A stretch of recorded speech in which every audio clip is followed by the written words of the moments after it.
What is up, guys? Welcome back to the Jenks Island podcast, the only NFL podcast where you get your takes from a washed-up Division III cornerback.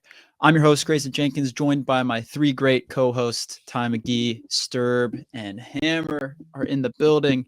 And Hammer, big return after a few weeks away from the podcast. Obviously, lots of excitement, but he's only here until the Packers game because this guy, his bedtime's a little bit earlier than everyone else. But anyways, moving into our pick leaders for Gotta week get the 8 hours in, Jenks.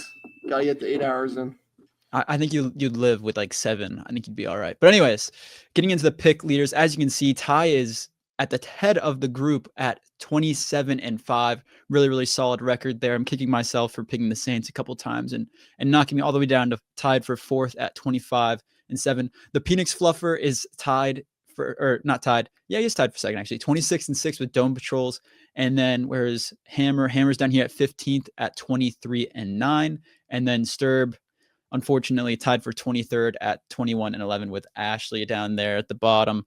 I think he is unfortunately covered up by the banner as well. So hopefully he gets back up down there somewhere by the end of this week. Hopefully he's back up above that list. But moving on to week 3 games here, this is a pretty solid slate. There are some games that you might not be really caring too much about, but there's also a few solid games on the slate as well. So starting off with Thursday Night Football, this is one of those games I'm talking about where a lot of people are probably just going to be like, we know what the outcome's going to be, and they're just kind of tune it out. It's the Dolphins taking on the Bills in Buffalo as well, so that kind of takes away the advantage of maybe they're in the Miami Heat early in the season. That could help them out over this tough team. But the Bills right now are rolling like they're a top team in the league. Right now they're at 1 in my power rankings. I know all 4 of us have them within that top 3 to 4 range, and they're a Super Bowl contender by far. But in this game, Josh Allen, right, broke his nose in the past game and is going to be wearing a visor. Maybe that somehow impacts his play, and the Dolphins somehow get a glare off the sun in his visor in Buffalo. But that's about their only shot to beat this team. In this one, James Cook, right? If Josh Allen isn't going, I think James Cook is going to be going just as well. He did last week. He did the week before. He's going to be a fantasy league winner this year. It's appearing, and he did so last year. So he's still building off of last season's performance. The Dolphins, they need to keep Tyreek Hill really going in this one. They need to get some of the Jalen Waddle had a touchdown last week. So they just got to get more guys involved in the offense because right now this team, it's falling apart. And if they lose this game in a bad fashion, I think you could really start seeing this Dolphins team start to just tank and just explode from the inside out. So with this one, I'm going to go with the Bills. I think it's an obvious pick. Is anyone taking the Dolphins here? No. Sterb, you sure? You need a big jump on the leaderboard. No. You do need to leave. This could be huge for you. This could be a big. I say, do it. I'm not doing it. Go big, go home. All right, all 4 of us are taking the Bills. I will make this one of my lock picks of the week, just because there's a few games that I could take as locks, and this one is just probably the most sure thing. So I'm going to take this as my lock. Is anyone else locking this one down? Yeah, I'm going to lock this one. All right, Sturb's locking it too.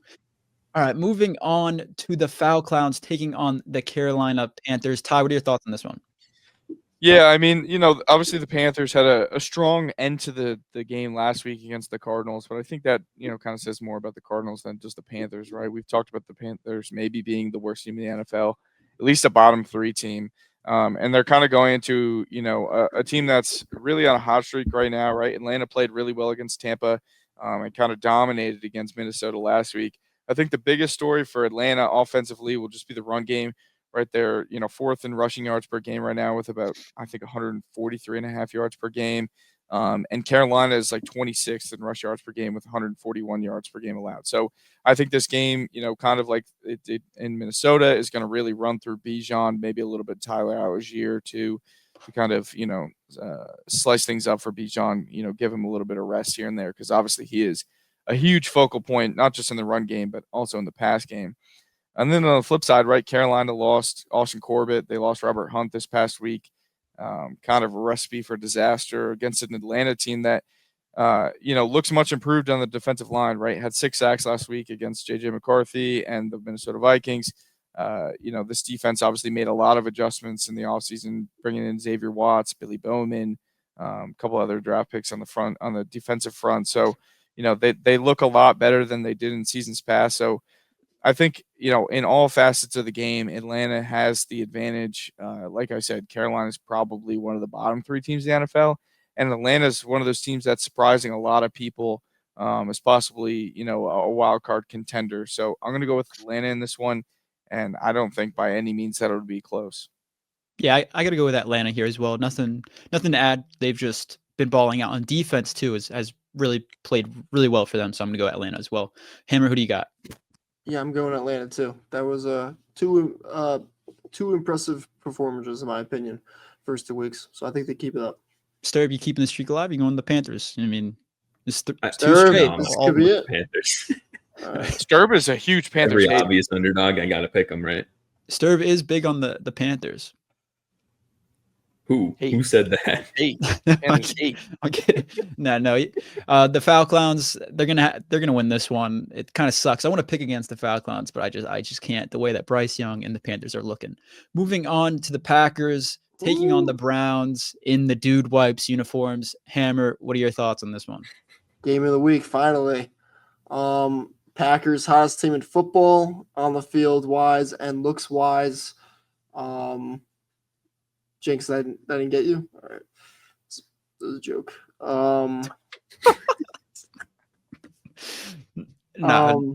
they're playing really good. Cleveland's been feisty, though. I mean, like, they put up a good fight week 1 against Cincinnati. And then, last week against the Ravens, it was only 10-3 at halftime. And then the Ravens went on to score 31 points in the second half. But, like, they're putting up fights. But, I'm going to go with Green Bay here. They're the better football team, top to bottom, coaching-wise, this and that, playing better. I think my bold prediction I'll say for this game is I don't think Flacco finishes the game, and that's not, like, bad. Like, he's not going to get injured. I hope not.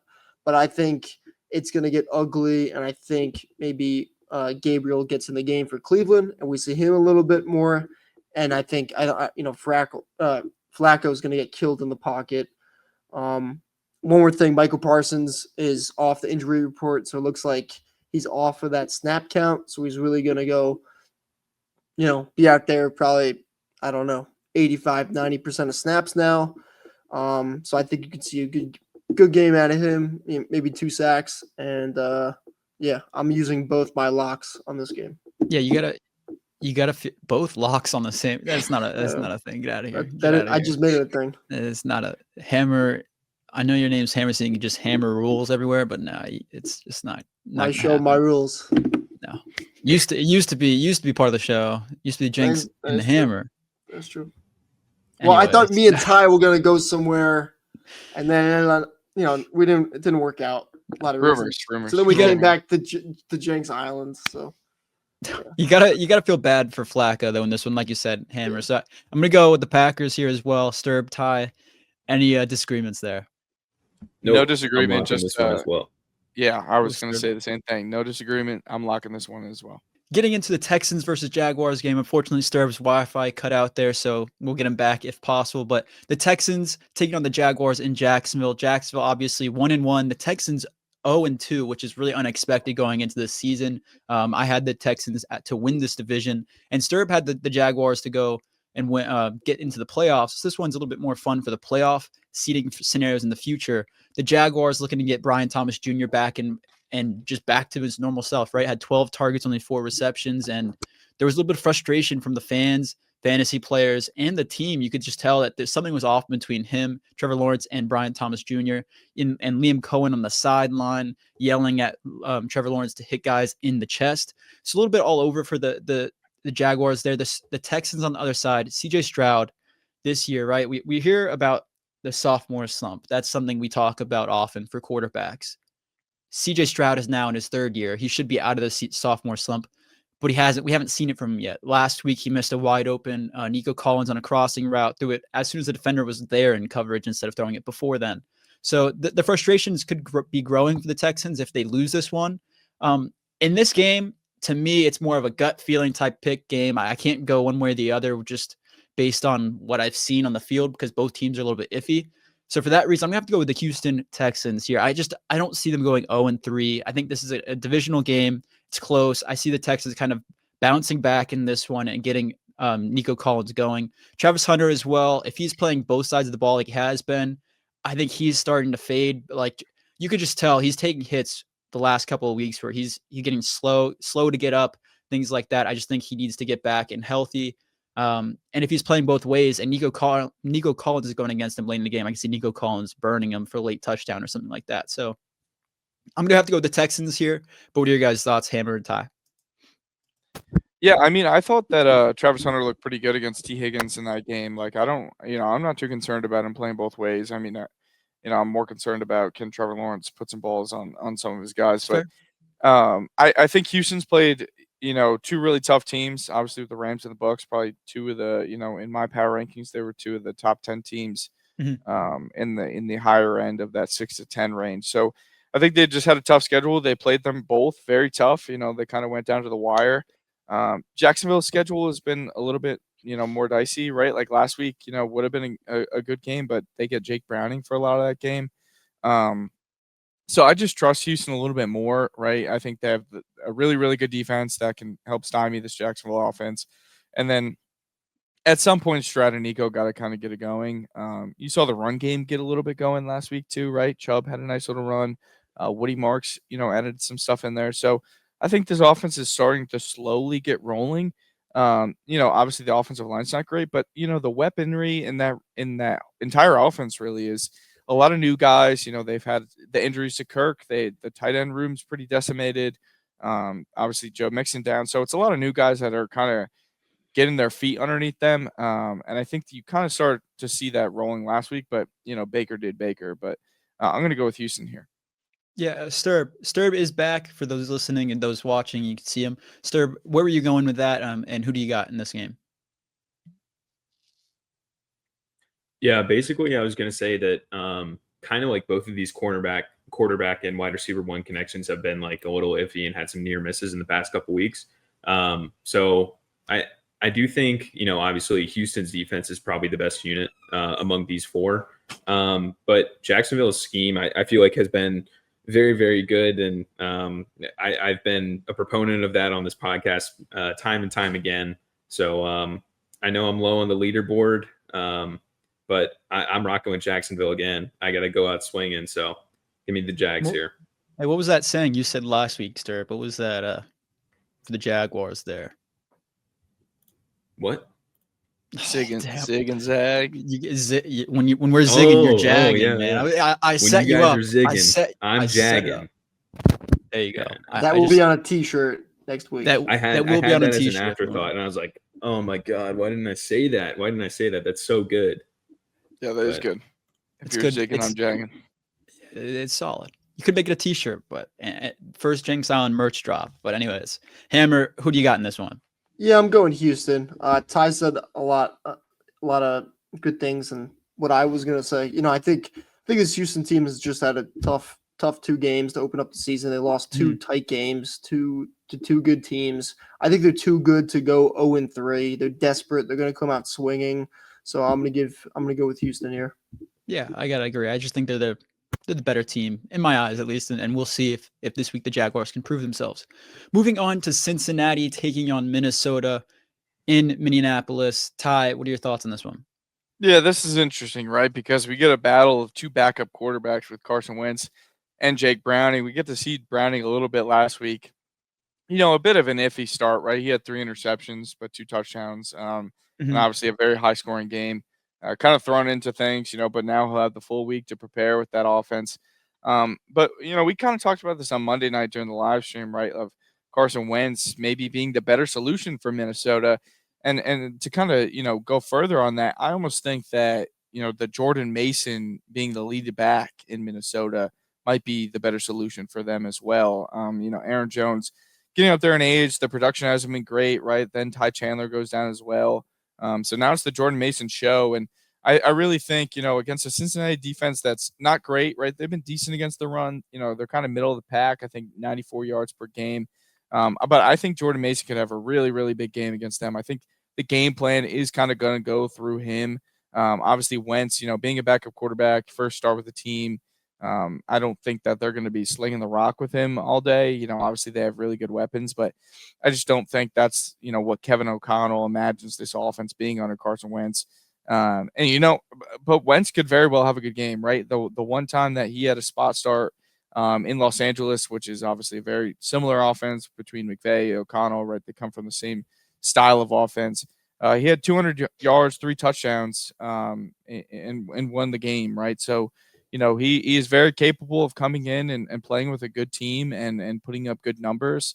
But like I said, right, I do think it's going to be more Jordan Mason and this defense, right? I talked about Browning had 3 interceptions last week against a much, inferior defense in Jacksonville, right? I don't think Jacksonville has a bad defense, but, Minnesota under Brian Flores, especially last year, this defense looked phenomenal. Obviously, this year they haven't looked as great, but you did see flashes, especially in that Chicago game, of what they can be. So I think, Minnesota's defense, Brian Flores kind of gets after Jake Browning here, makes it a little bit tougher for that Cincinnati offense. And then, just the steady run game, play action game with Carson Wentz kind of gets the job done against a middling Cincinnati Bengals defense. So I'm going to go with the Vikings here.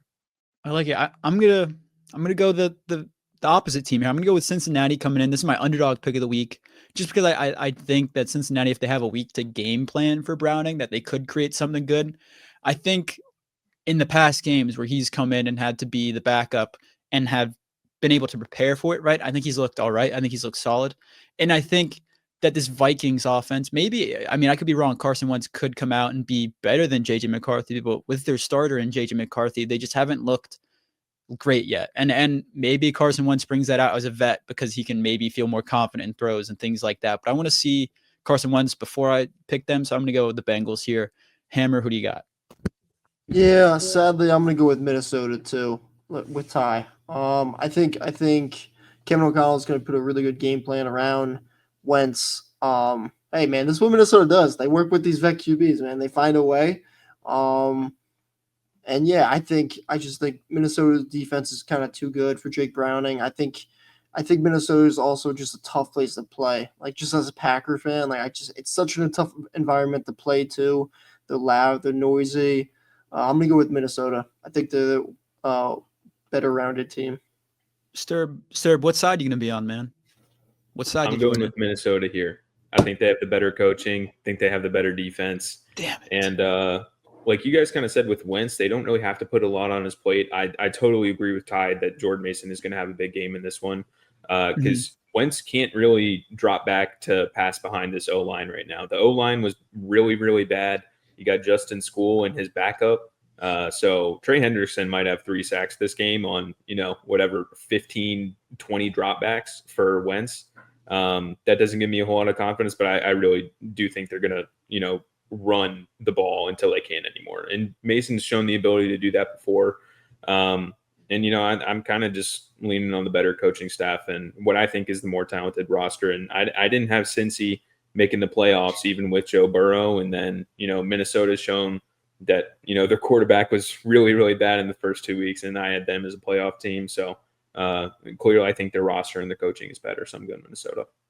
I respect the reasoning. I think that is solid reasoning. The Bengals, they're an iffy team at best, but I just think that they finally put it together in this week and hopefully pull one out, especially if it's going to be huge for the rankings. But anyways, moving on to the Steelers taking on the Patriots in New England. Sterb, what are your thoughts on this one? Yeah, 2 kind of like historically good defenses that are off to 2 pretty bad starts. So this one is very interesting to me to see does one of these defenses get right against, a questionable offense on the other side? Really, there's not really an elite unit in this game. Drake May played pretty good last week, and Will Campbell is playing pretty good as well. And then I think Christian Gonzalez might be coming back this week, but I think he was limited in practice today. They really need him to come back. Maybe not against this Pittsburgh team because I think it's not great. DK. Like I said, I think it's not great. And then, but the pass defense for really both of these teams has been very, very bad. I want to say Pittsburgh is bottom 5 in most stats that I'm looking at. And then New England, not great either. Their run defense has been pretty good. But Pittsburgh, not so much with that Jets game. Kind of, you got Breece Hall running all over him, Armand Membu doing whatever he wants to TJ Watt. I think I'm going to go with New England here just because, they have kind of like it's kind of like a dead play for Pittsburgh once you get pressure on Aaron Rodgers at this point. With that, let me say this: he did have a dime under pressure. He had scrambled out of the pocket. He had a dime. I think it was to Freiermuth who dropped it on like a 40-yard bomb. But Aaron Rodgers, he can still flick the wrist, man. Just saying. So can Drake. Drake put one in a bucket. That's what this step up in the pocket to Ramondre. Don't get me started, man. That's what this really is. That's what this really is. This is a Drake May pick right here. Don't try to pick the Patriots. You know, they might pull the two quarterbacks. This would be a tough one for me. All right. It would be probably dead even, just because like this Pittsburgh defense, I'm really not sold on it at all. Like New England is at least a bit younger, but Pittsburgh, I want to say, I looked this up earlier. Yeah, they have the worst missed tackle rate in the league at 18.2%. That's inexcusable. And the fact that like you have a Pittsburgh Mike Tomlin team playing this way is really, really concerning. That's just super uncharacteristic. And like this defense, like a Pittsburgh defense should never be bottom half in the league. And with it being this bad, like I don't have a lot of faith in it. So, Drake May being on the winning team, kind of just a plus, but yeah, okay. I'm going New England here. All right, Ty, any disagreements there? No, I'm locking in New England as my upset of the week here as well. I just think, they are underdogs in the money line. They're 25% picked. They're plus 115. 25% of the picks are in New England. Yeah. It's strange with the home being the home team, It is an underdog pick. This is a tough week for underdogs with a lot of injuries. I don't know why Jenks is putting me on the main screen. Didn't mean to. I was trying to. But yeah, no. I mean, like Sterb said, I think the biggest thing for me is just the Steelers' defense. Right, 2 weeks of 30+ points. No way I can take a defense that's looked at horrendous. So, yeah, New England is my upset of the week. Hammer, disagreement there. Yeah, I'm going with the GOAT. Find a way to get your team to 2-1. Let's go. Look at us. Who cares if defense is playing bad? I've seen it for how many years now? He's going to find a way. He's going to win this game. It's Aaron Rodgers. Let's go. Look at us, Ham. Who would have thought? Who would have thought? I'm taking the Steelers in this one, too. I think they come out and beat the Patriots. The Patriots looked really, really bad 2 weeks in a row. I don't think they looked good against the Dolphins. It kind of took a return touchdown. Also, the Dolphins had a return touchdown, too. But they are, like, the Dolphins are the worst team in the league. I think they should have won more in a more of a solid win than they did. Wait. Dolphins are the worst team in the league? This is what I'm saying. I don't think Miami's the worst team. That team in New Orleans, baby. Okay. I mean, I don't think I can tell you as a fact the Saints. I would put the Panthers and the Dolphins below the Saints. You could put them in a different order if you want. The Titans. The Titans. The Cam. No. We'll talk about Cam. They're first. We'll talk about the Titans here in a little bit. We'll talk. We've been in it. Moving on to the Rams taking on the Eagles here. This is a fun one. This is a little bit more of a slept-on game. I think the Eagles, right, the offense, pretty boring right now. They're basically running a red zone offense down the whole entire field. Slants, hitches, tush pushes, inside zone, outside. Like, it's just a boring offense to watch. It's pretty horrific right now. They're starting receivers, A.J. Brown and Devontae Smith.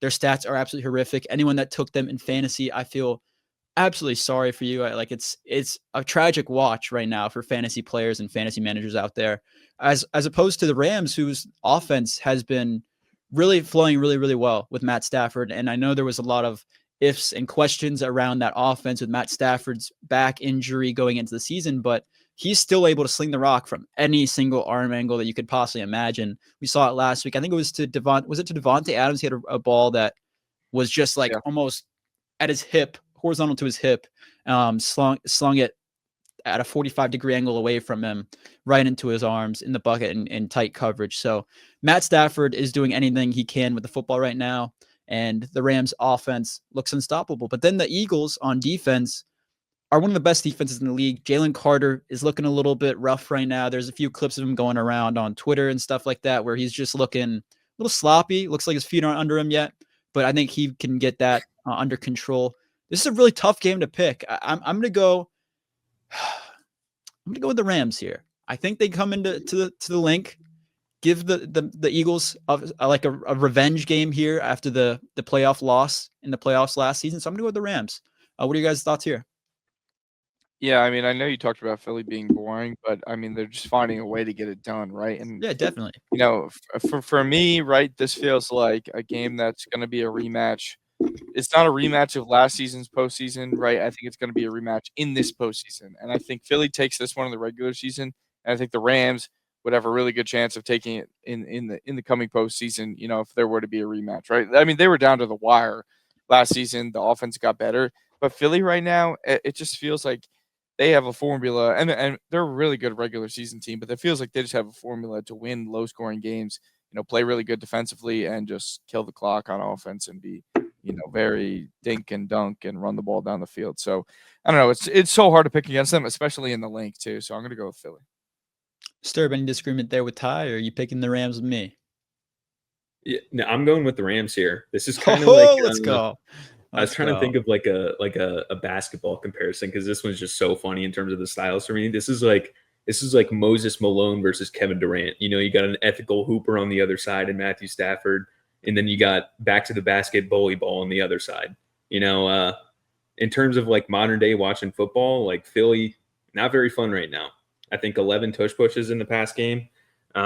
It's just horrific. Like it's not really a functional offense right now. It's not a real NFL offense right now. And I know they have the ability to do that. Like you have demons on the outside, right? But if it's not working like it wasn't last season, the pass game isn't, then the kind of the only real questionable thing about this Rams team is, well, you could say their O-line as well, but it's the secondary. It's the young secondary.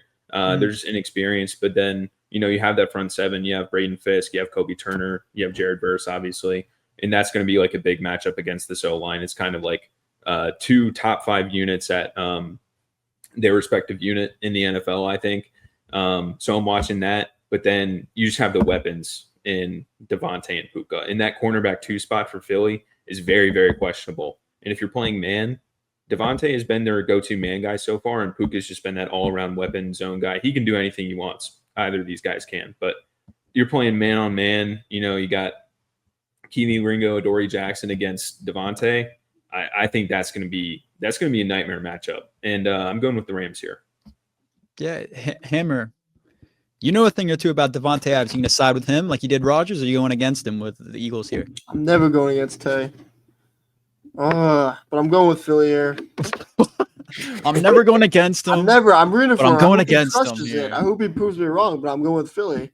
I mean, they're the team to beat right now. I mean, it has been pretty through the first 2 weeks. Like, I'm not super impressed by them, but I mean, they're the man right now. To be the man, you got to beat the man. So until they lose and drop one, I'm gonna pick them. They find ways to win. It's not pretty, but it's winning football. So didn't we say the same thing about the Chiefs last year though, when they were 15-2, and they were coming off a Super Bowl appearance, and everyone was like, yeah, that no one put them in the like first in the power rankings, right? Even though it didn't look pretty, they were winning games.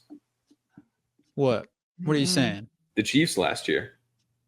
So if it didn't look pretty, they weren't winning games, or they won games. Like, we got to take into account how they're looking right here, right? Not just to beat the man, you got to be, or to be the man, you got to beat the man. I don't necessarily. It's not like Philly has looked bad. I agree. Philly's bad. Like 100 passing yards. Some might say that looks bad, but like they're not trying. It's a box score watching. They're not trying. If you don't have to pass the football, you don't have to. Right, they're not trying to throw the ball to AJ Brown down the sideline, right? Like, they're just doing whatever they want, right? They could go into this game and decide, okay, fine, yeah, you have a really good defensive front. We're going to throw the ball 40 times, and they might win the football game based on that, right? The Philly team, especially just as an offense, can choose whatever the hell they want to do, and that's all they did last season, right? Jalen Hurts, everyone was talking shit about, oh, he can't throw the ball. He can't throw the ball. He came out that next game after everyone was talking shit about him. They threw for like 300 yards, and the passing game looked amazing, right? So, like, they can do whatever they want to do. Sirianni just has to dial it up, right? They're going to have their bumps and bruises where they lose to some teams, like the Rams, right? They might lose this game, but they are so dominant in every phase, and the roster is loaded that it's like, how can you pick against them, right? The Chiefs, the differential was the roster. There was a ton of questions about the roster. And I will say this with the Eagles last year, I think we kind of had a similar situation, like you said, Ty. But even in the first 2 weeks, they started off slow, similar to the Bengals, right? They looked a little bit iffy. They had the loss to the Falcons early in the season. That was week 2 as well. So I mean, they're a team that has a slow start. Maybe they can start spinning it up with this one. I just think that this is going to be a revenge game. And Ty, I know we talked about how the Rams last year, if they beat the Eagles, they could have been the Super Bowl contender, and they only added, right? They only added on offense. So I think this is a team that you're going to be playing pissed off that they lost the last game and try to go prove them wrong. So I'm going to stick with my Rams pick, but this is a fun game to watch. I think people should be talking about this one more than they are. Moving on to the Jets, Bucs. Hammer, I'm going to throw you under the bus here. What are your thoughts on this one with the Justin Fields list Jets? Well, I just want to go back real quick. I have the Packers over the Rams in the NFC chip. So, like, I agree with Ty. I think the Eagles take this one. I think the Rams get them in the playoffs. But yes, going back, I don't know why. I just thought about that. Ty said it. Made me think about it. Give me a little bit more time to think about the Jets Bucs. Okay, Jets Bucs. Let's talk about it. Justin Fields out, so they go with Tyrod Taylor. I don't think that's gonna matter. Journeyman QB. He's a journeyman QB right there. I know. Tampa's playing really well. I don't know. There's not much to be said. You guys could jump in. I know it's the Jets. Tampa's really good. I mean, we expected the Jets to look good, like not good, but we expected them to show something last week, right? And they really just died on the field. I mean, with Fields going down, it's tough, right? Like I think he adds another element to the offense, but even Breeze. I think it says a lot more about Pittsburgh, right? We saw that game week 1, and we're like, oh yeah, like they're gonna be good. Pittsburgh defense is obviously good. Pittsburgh's defense looks like shite, right? We just talked about that. I think this is a statement game for Tampa Bay, right? They've obviously had 2 close games against 2 teams that I think are very good, right? I think coming into the season, I took Atlanta on the over when we talked about the over-under wins, right? I think they're going to be a good football team. Obviously, last week, Houston's defense, very, very tough. Baker came in the clutch at the end of the game. I think this is a game that they put their nuts on the table and they say, we are, some real dogs in the NFC, and we're meant to be taken seriously, right? Like, you don't play with your food when you got a team that's not that great, right? They've allowed 30 points 2 weeks in a row. Their starting quarterback's out, right? This is a statement game for them. I think Tampa comes out and they lay one on them. I mean, they got to score 30 points, right? 2 weeks in a row, the Jets have allowed 30 points. One to a Rodgers-led offense that, only could score 17 points last week.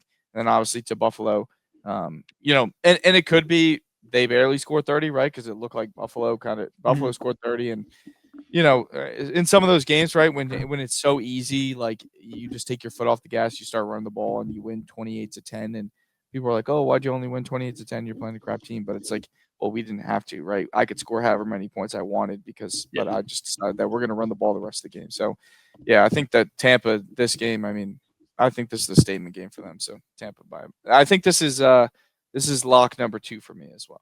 That's what I was going to say too. It is my second lock of the week. I'm going to go with the Tampa Bay Buccaneers.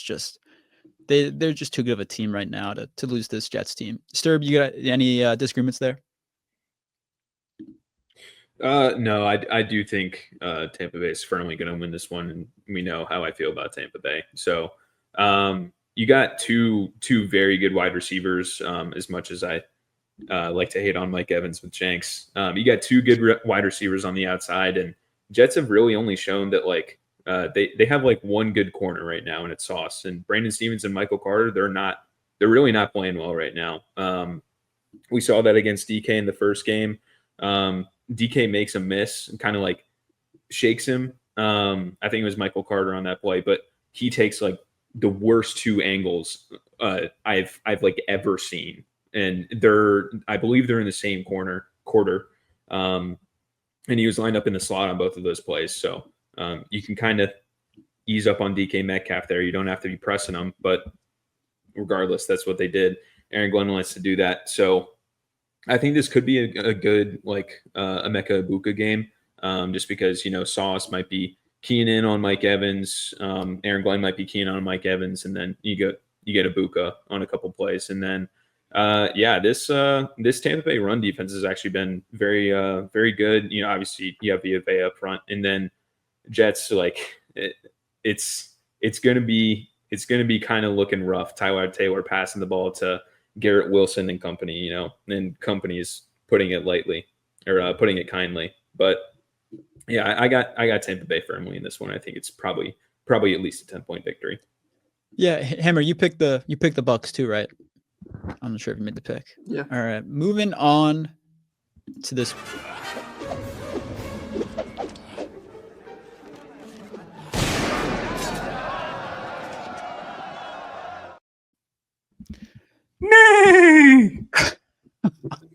Indiana Jones and the Indianapolis Colts taking on the Tennessee Titans in Nashville. Obviously, Daniel Jones is on a hot streak, right? And we've kind of seen him. He's the hot hand. He took down the Broncos last week, and not by himself. The Broncos had a few self-inflicted gunshot wounds to the foot there in that one. Obviously, a leverage call. I mean, the leverage call was kind of crazy, and Sean Payton did take the blame for that, calling that. So, Ty, just real quick, I just want to say, Darren Rizzi was being blamed wrongly. That's what a good head coach does. Jumps on. Okay. No, goddamn head coach is telling you what to run on field goal block. Maybe. You never know, Nate man. Millen wasn't telling Trey Brown what field goal block we were running. All right. Anyways, the Colts taking on the Titans. Sterb, what are your thoughts on this one? Yeah, 2 tries at field goal, leverage, whatever, yada yada. Colts 2-0, baby. The interior O-line has looked like what's up? So just so happy because he took the Colts last week. So, oh my god. Yeah. Spoiler: I'm rocking with the Colts again. But yeah, the interior line has looked really good. Matt Gonzalez, who I believe was drafted in 2023. I think he was like a 2nd or 3rd round pick, but he's been like a standout for them. I'm kind of very curious to see what he does against these D tackles, right? Because it probably, off the top of my head, probably is the best D tackle pairing in the NFL. It's kind of like one of the 2 bright spots on this Tennessee Titans team. But Tennessee really hasn't been able to, force pressure at all against the quarterbacks. And if Daniel Dimes is going to have a clean pocket, these receivers are playing out of their mind right now, along with Tyler Warren. You just have a spoil of riches there. Like you have Josh Downs, who's playing like 50% of the snaps. Like if you have a guy who's as talented as Josh Downs and he's bad enough, I guess, on your receiver core to play 50% of the snaps, you have a pretty damn good wide receiver core. So I think we could see, some deeper shots to Alec Pierce with that O-line holding up. And then on the Tennessee side, I'm really just watching what Cam Ward does. He's been, kind of like a human highlight reel. He's taken like a lot of the negative plays, not really to the fault of his own. And then, the offense really isn't doing him any favors, and this Colts defense has been pretty good over the past 2 weeks. So, yeah, I'm riding with the Colts here. Ty, who do you got in this one? Yeah, I'm going to go with the Colts too. But, as we continue to see this season go on, I think we just, the Cam Ward experience is only going to continue to impress me more and more, right? I think, obviously, the throw last week where the touchdown to Alec Eymanner, you don't ever want your quarterback making that throw, but it's impressive enough that he can make that throw. I talked about it after week 1. I'm very impressed by the Tennessee Titans team. I think Cam Ward's going to be a dog. And Indianapolis, I'll talk about them after last week, right? Very impressed with them too. Obviously, I think Denver did everything in their power to shoot themselves in the foot to lose that football game. But regardless, right, even if Denver had won that game, I still would have been very impressed by the Colts and, just what Daniel Jones has been able to do in a competent organization with a competent, team around him, right? He's everything that the Giants had kind of hoped he would be after that playoff season that they had that one season. So defensively, obviously, this team's good. They're only going to continue to get better when, they're healthy with guys like Charvarius Ward and Jalen Jones. They should probably bench Xavier Howard because he looked like dog shit last week. My God. Yeah, I think I'm going to go with the Colts here too. But, I think this is an early season easy pick for the Colts. As we get into that later season, Cam Ward gets some more games under his belt. I think a lot of these interdivisional games, especially in the AFC South, just get a lot more interesting because these, they're so close. And I think the Titans will have a better chance at competing in some of those later games. But the Colts for me are going to be. Yeah, I'm gonna go with the Colts here as well. Nothing else to add. I just think they're playing better than the Titans on a roster whole team basis. Ham, are you gonna agree with us here? You're gonna just go wild and pick the Titans? No, I'm not gonna pick Titans. I was looking for a good Indiana Jones quote to use, but I'm just gonna go with the Colts. All right. Sorry, I gotta share this real quick about Xavier Howard. So I wanted to look up some of his advanced stats from last week. Allowed 6 targets, 6 receptions, 66 yards allowed, and a touchdown, which is a rating of 152.1 quarterback rating allowed. And it only gets worse when you think that, or when you add the fact in the red zone, he had like 3 holding calls that were absolutely egregious calls. And he was fighting tackling it. Cortland Sutton. Cortland Sutton only had 1 catch because Xavier Howard was fucking tackling him. It was crazy. It's crazy. Every play. Yeah, no, and he was fighting it. He was like, "What? I didn't do anything. I didn't do anything, ref. You're blind." And the fans are going crazy. And it was like, yeah, this is not like even the people calling the TV on the TV call were like, yeah, you just can't do that. Anyways, Ham, are you staying with to the end, or you got to head out? I want to make this next game. I'm gonna make my pick and then leave because I'm gonna go with the underdog pick. Oh wow. And then I'm out. All right, let's move on to the Vegas Raiders taking on the Washington Commanders, who just announced that they are officially returning it to the RFK location. Anyways, the Commanders right now, they might be without Jaden Daniels going into this game. He got injured against the Packers last week, and he didn't practice today. They said the earliest you could practice would be Friday, and it just doesn't really seem like the Raiders are a team that, if you are iffy about Jaden Daniels' health, you shouldn't go into this game and be like, yeah, we're going to have him tough it out. You just hold him out for a game, especially if it's a short-term thing. Hold him out for a game, keep Marcus Mariota in there, and see what happens. So if in this one, and sorry, I'll say this about the Raiders real quick, that team, Geno Smith did not look like the Geno Smith that he was on the Seahawks. He looked like the Geno Smith from before the Seahawks. He looked pretty rough, and that could be due to pressure or due to the receivers not making plays. But there were a lot of times where he was throwing the ball up just to multiple people in coverage, to jump balls to Deontay Thornton that weren't accurate. It wasn't a great look for him. But that being said, if Jaden Daniels is out, I'm going to say this as the precursor. If Jaden Daniels is out, I'm going to go with the Raiders here. It's a toss-up to me between him and Marcus Mariota with Geno Smith, I'm saying. And I think Geno Smith is a better quarterback than Marcus Mariota at this point in time. And I think the Commanders' defense could give up some deep shots to Deontay Thornton if they get going and that connection improves. So I'm going to go with the Raiders here. But Hammer, what do you got in this one? Yeah, I'm going with the Raiders as well. Even if Daniels is playing. I think Raiders is a sneaky team. I said going into the year, I think they could win 7 games, maybe even 8 games. They got some weapons. I think Geno is going to bounce back like he does. He's like this, right? He's a roller coaster. He's up and down. And I think this is a game where the Commanders dropped this one. They're 1-2. Your only win is against the Giants, and people are starting to be like, "Whoa, was that Commanders team last year? Was that just sunshine and rainbows?" And now it's all down. I just downhill. I don't know. I'm gonna go with the Raiders here. I just got a feeling.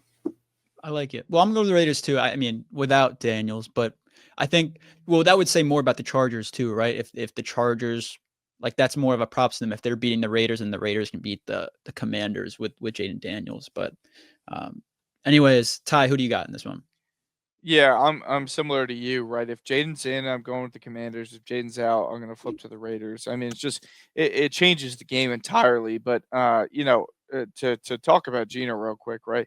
You kind of talked about was it the receivers, was it this, was that? That first interception that he threw to targeting Trey Tucker was a god-awful throw, right? That's Geno Smith, right? These throws they're on Geno. He's throwing into double coverage to Trey Tucker in the back of the end zone, right? It's I don't know what he's seeing right now. He didn't look horrendous in week 1 against New England. Obviously, they won that game. And I expect a lot more out of him last week. And to only be losing that game 20-9, right? They were in a position to win that football game. But he entirely took them out by throwing 3 interceptions, right? So it was rough. A pathetic showing by Geno Smith. Yeah, he's at 1 touchdown and 4 interceptions on the season. So Sterb, I know you're a big defender of Geno Smith. What do you got to say about him? Yeah, I am a big Geno defender.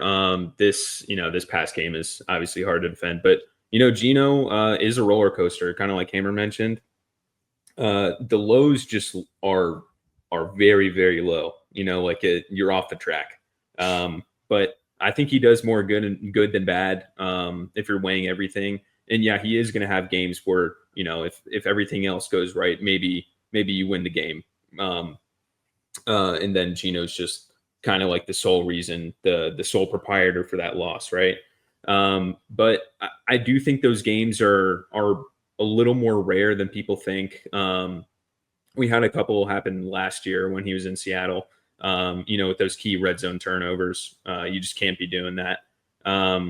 It's just like with Geno, you're like, if I could just like get you to dial it back in on like a couple throws. If I could just take a couple throws away, it looks so much better. But you can't do that, right? And I am pretty high on this Chargers back end. Like I think it's really good. And Geno, no matter how good the back end is, he's going to force the same throws, no matter whether it's double covered or it's wide open. He's going to push the ball downfield. So I think this Washington secondary has shown like it has some holes in it. So I was kind of going to do the dependence on Jaden, but Hammer kind of convinced me. I'm riding with the Raiders no matter what here. Look at that. The Sterb and Hammer connection just grows more and more each week. Love to see it.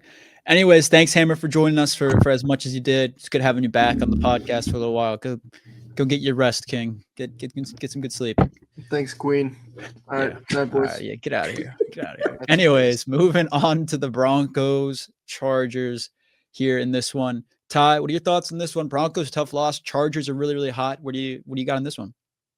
Yeah, obviously, like I mentioned earlier, right, Denver did everything in their power to shoot themselves in the foot at the end of the game there with the 2 penalties, missed field goal, and then the leverage call, right? I mean, that's no reason they should be losing that football game.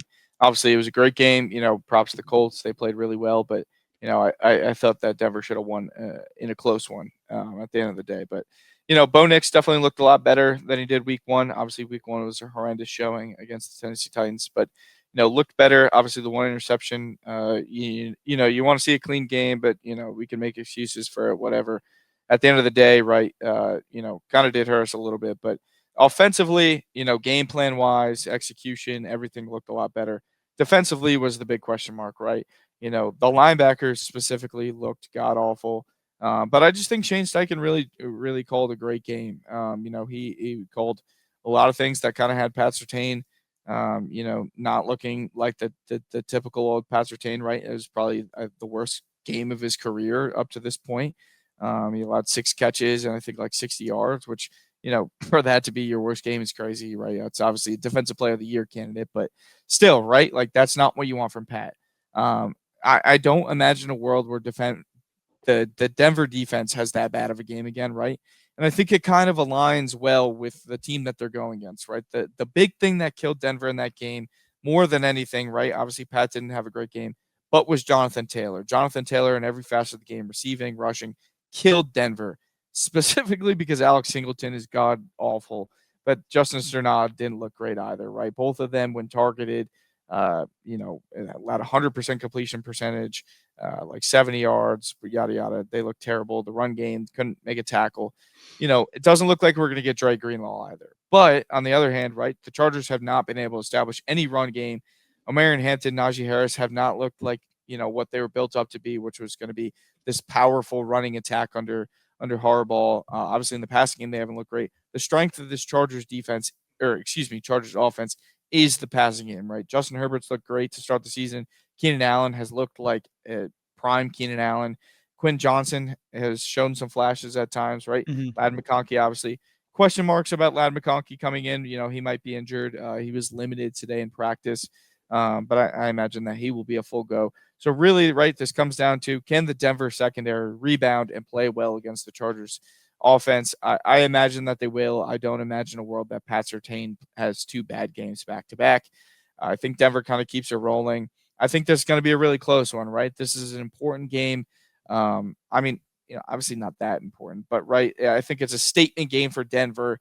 I think if the Chargers lose, I don't think it's as big of thing for them. But if Denver wins this game, right, they take over the lead in the AFC West, have a strong rebound from, what was a heartbreaking loss. Some may call me blind to this team, but I got to keep going with the Broncos because I believe that they're making the improvements that they need to week over week. And I think that the matchup, especially defensively, the Denver defense versus the Chargers offense, does favor the Denver defense just based on what their strengths are versus what, their weaknesses are. So I'm going to go with Denver here again. Yeah, no, I respect the pick, and I think the Broncos, right, they should have 100% won that game last week, and that's a tough loss. I know that's happened to the Saints a few times with Sean Payton, right, where it all kind of falls apart right in the end, and it's just terrible to watch, and it's so I feel for you there. I am going to go with the Chargers in this one just because they're the home team. I think the Broncos will win the later game at home, and it is tough, right? Because this would put them in a 2-game lead over the Broncos in the division. But I think the Broncos do have a chance to come back the rest of the season. And who knows, maybe the Chargers cool off after this one. Maybe the Broncos heat up after this one. It's a long season, week 3, but I do have the Chargers winning at home in this one. Sterb, who do you got? Yeah, I think I'm going to go with the Chargers as well. But I'm looking on ESPN right now, and it's kind of crazy how disrespected the Broncos are getting. 18% picked, which is just absolutely ridiculous. This is like a sneaky, like Ty said, this is a very good matchup for Denver, kind of for all the points that he outlined. But I just think Chargers kind of have a little more momentum right now. Some people believe in momentum, some people don't. But I'm just like super high on Herbert in this past game. So it really just comes down to that for me, because this is, and also Chargers are at home as well. It's not much of a home field advantage, but this is way more of a coin flip game than it's being framed as, I believe.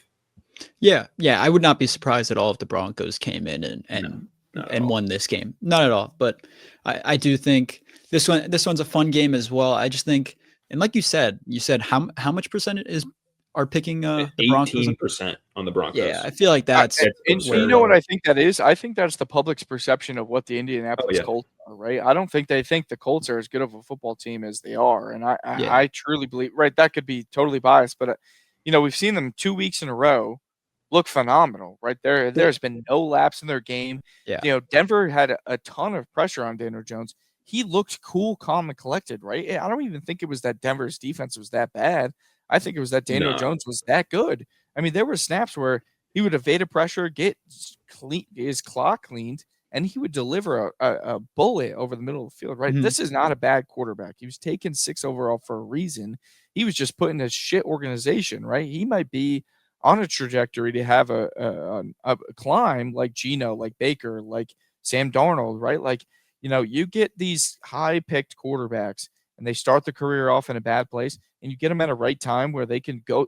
It's the same trajectory. He went to Minnesota under an offense where he could learn, where he could, kind of improve his play.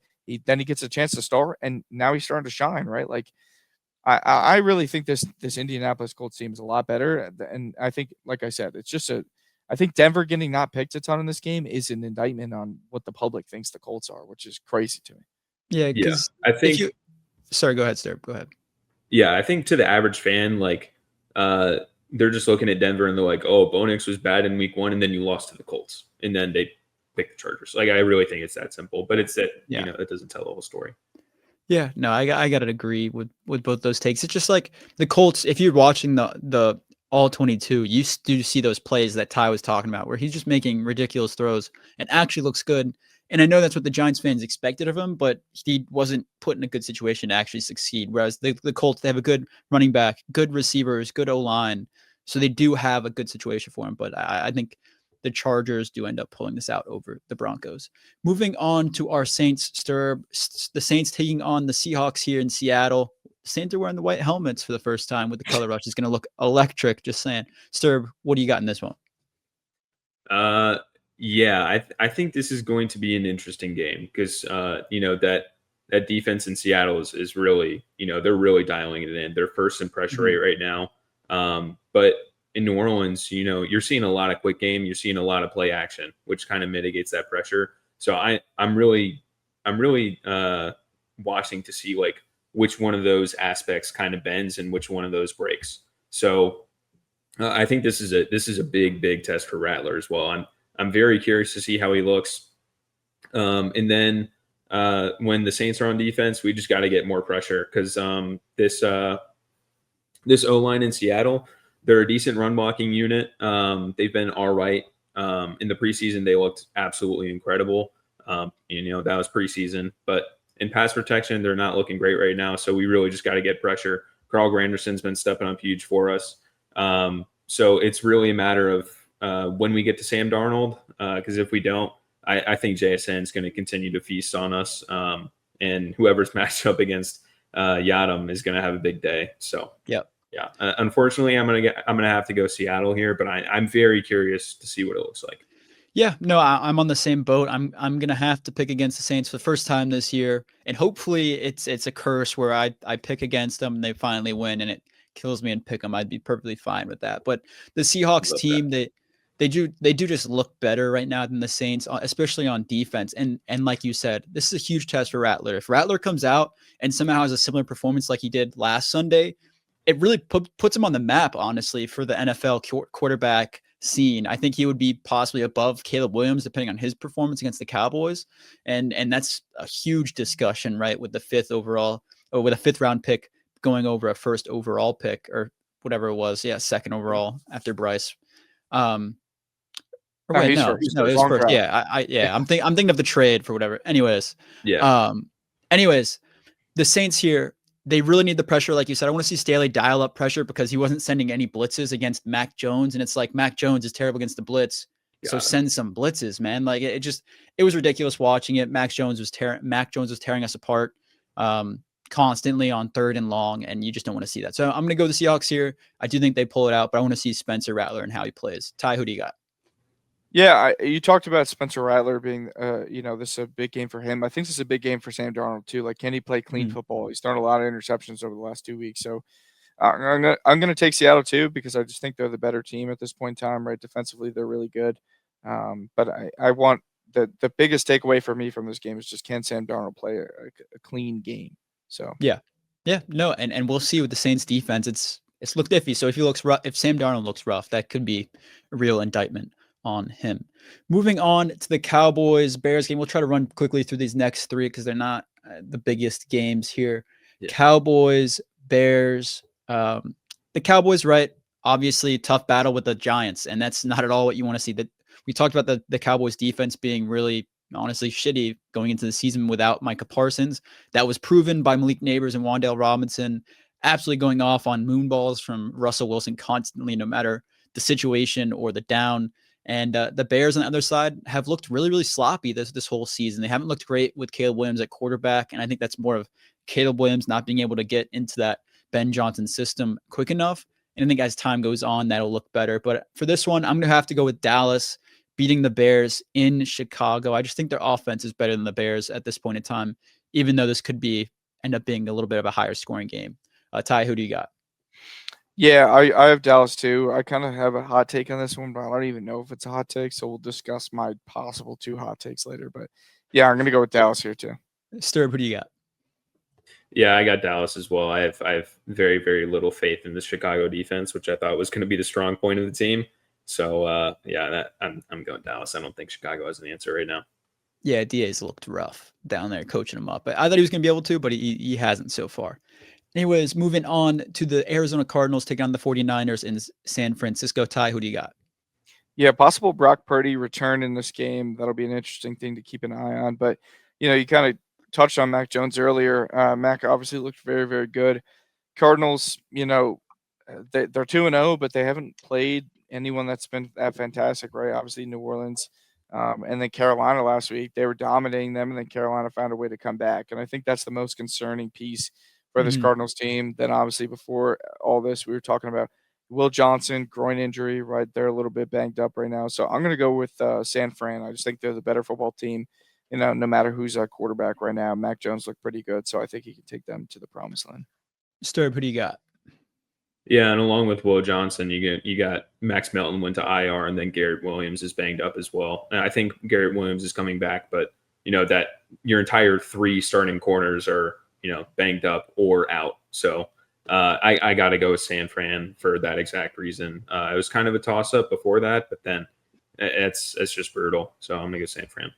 Yeah, no argument from me. I think the 49ers are the better team. And the Cardinals, right? Like they beat the Saints and Panthers. I just don't think anyone should really be impressed by them yet. If they beat the 49ers, maybe you say, hey, this is a solid team, but they are without Mac, or they are with Mac Jones, so it still wouldn't be the biggest feat in the world. Moving on to Sunday Night Football. This one could start crazy conversations if the Giants end up pulling a win at home over the Chiefs. Sterb, what are your thoughts on this one?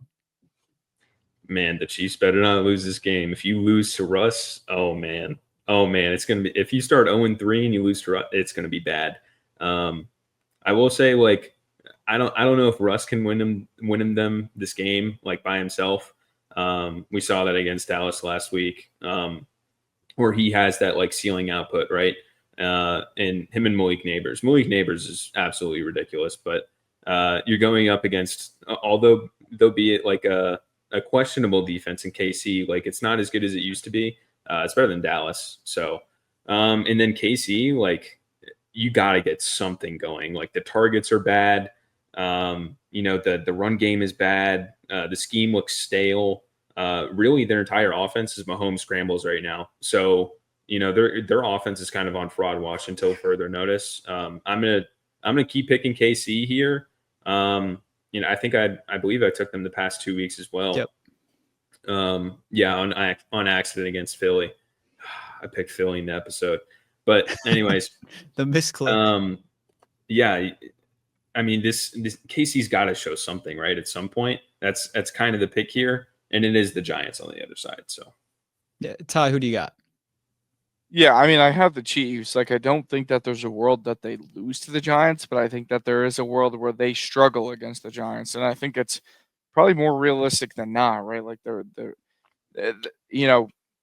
Chiefs could just lose themselves this game, right? Offensively, they have looked horrendous. The drops that turn into a turnover, right? Receivers, Andy Reid's pissed off that they can't stay healthy and they can't get open, and that's kind of affecting their running game because no one respects their passing game.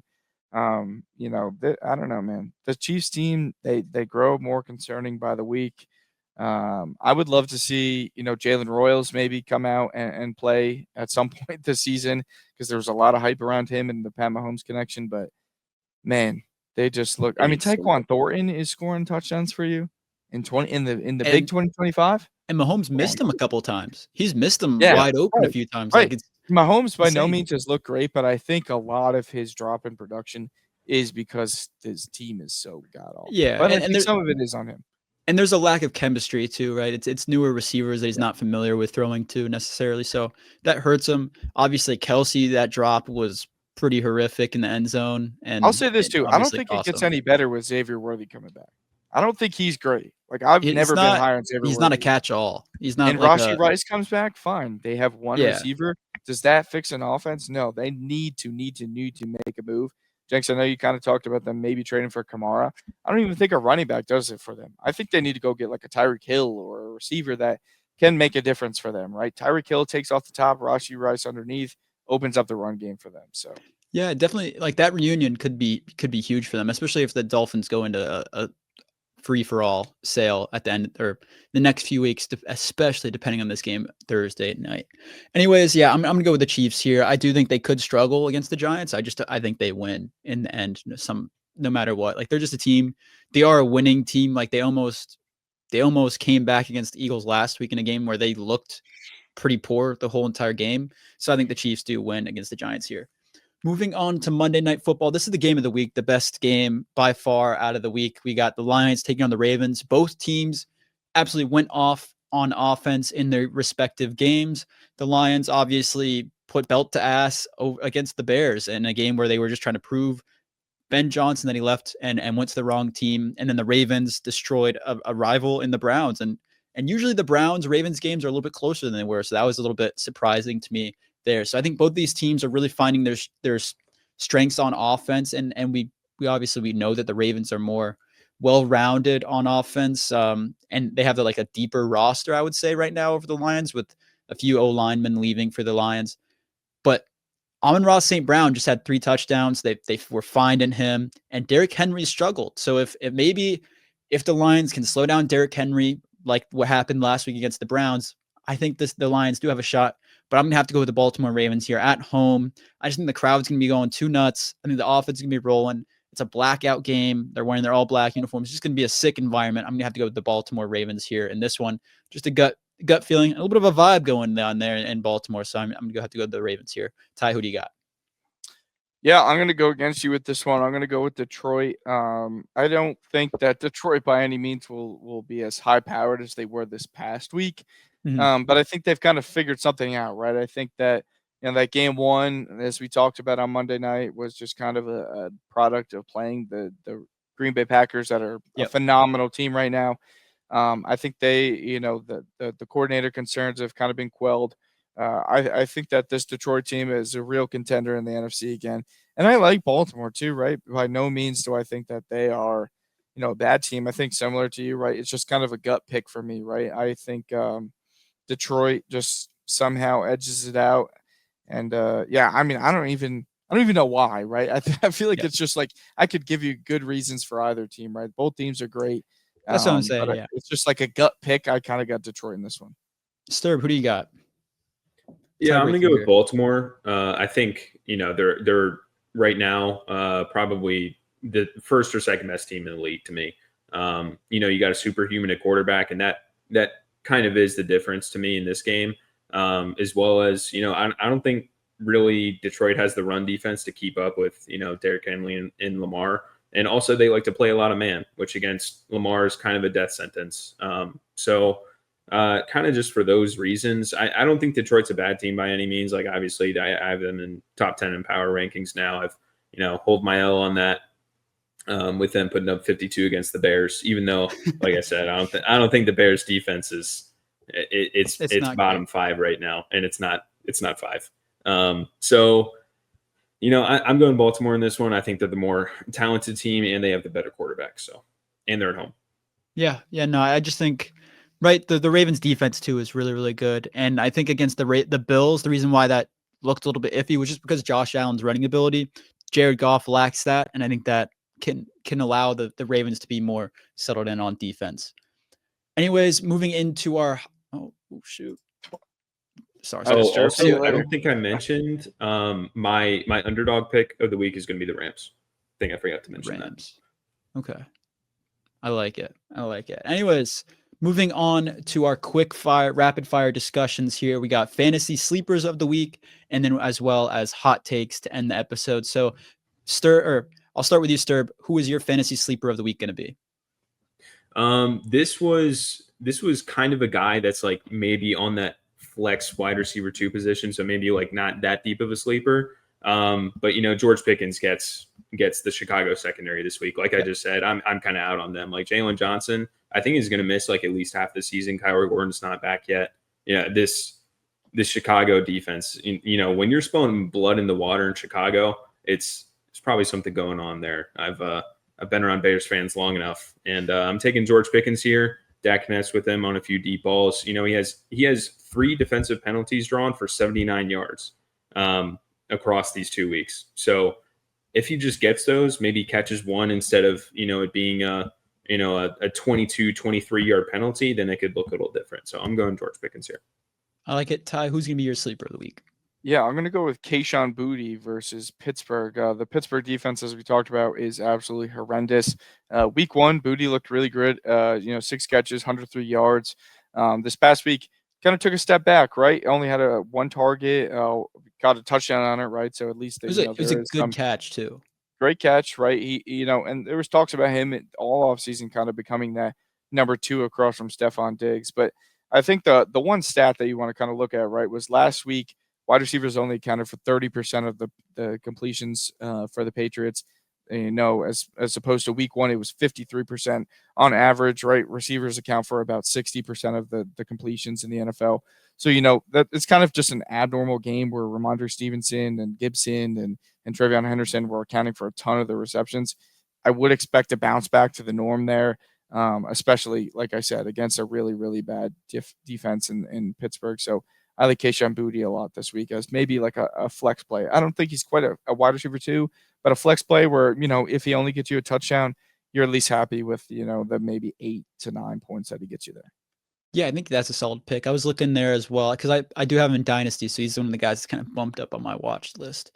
But my sleeper of the week is going to be Juwan Johnson here. I think the Saints have really been targeting him a whole lot with Spencer Rattler. They seem to have a connection. Even after having two like horrific drops to start the game last week, they kept going to the Juwan Johnson. Rattler trusts him. You can see it. He threw a ball to him in crunch time against the 49ers to win the game. So he trusts them. And I think that the targets are going to be there for him. And tight ends have had 8 receptions in each of the games against the Seahawks so far. So I think it's going to be another game where Juwan Johnson can perform well. And I think he's currently the number 1 tight end in fantasy, at least for tight end premium he is. So he's been balling out production wise. Let's see if that continues this week. And I think it will. Moving on to our hot takes of the week. Ty, what is your hot take of the week going to be? Yeah, I'll give my first one. Tell me if it's not that hot of a take. I'll get into my second one. But I think it kind of is, right? My hot take is that the Bears and the Cowboys combined for over 1,000 yards and 70 touchdowns, right? Exactly what they did last week against the Giants. I think it is kind of a crazy take because of how bad the Bears have looked at times. But both of these defenses are god-awful. We didn't imagine the Giants going for 40 points on them either.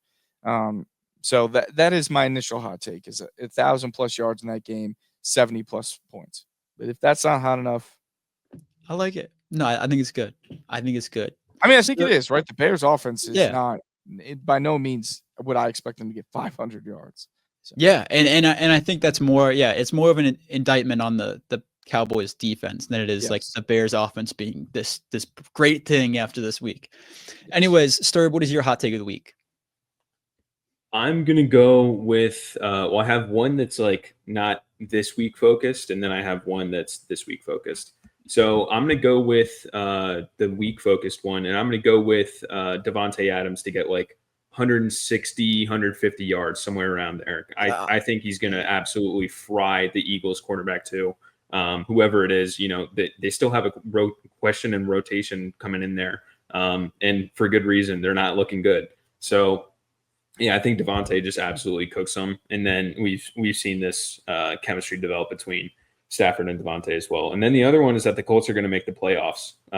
I debated whether I want to say that they're going to win the AFC South. The Texans are 0-2, Jags are 1-1, Titans are 0-2. So, this is kind of wide open for the taking. And I don't know. I think I'm going to reserve that for now, but I do have the Colts making the playoffs. I got to hold the light on for my Jags. Yeah, I do like it though because I think before the season, Sterb, you're the only one that was like, you never know with the Colts. You just can't put. Yeah.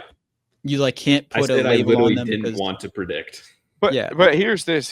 Did we even obviously props to Sterb for saying that. Did we imagine that this team would be the Daniel Jones-led Colts, right? I think a lot of us still probably imagined that it was going to be Anthony. I think it was my big point was that it was independent of quarterback because we saw this team. This team was a drop away from making the playoffs with Gardner Minshew in 2022. So that was kind of my point. And the team had only gotten better. You add Tyler Warren, the O-line gets, it loses a couple guys there on the interior, but the defense is better. And whatnot. So, yeah, no, I think the Colts, right, and Ty, to your point, like it was a toss-up to who was going to be the quarterback. So that's kind of where I think, yeah, like you said, like that was the drawing point for them is like they're iffy on the quarterback position. So we're just going to dock them a few points because of that, and they've really proved everyone wrong, except for all the people that think that they're like a terrible team, and that's why the Broncos are so low picked.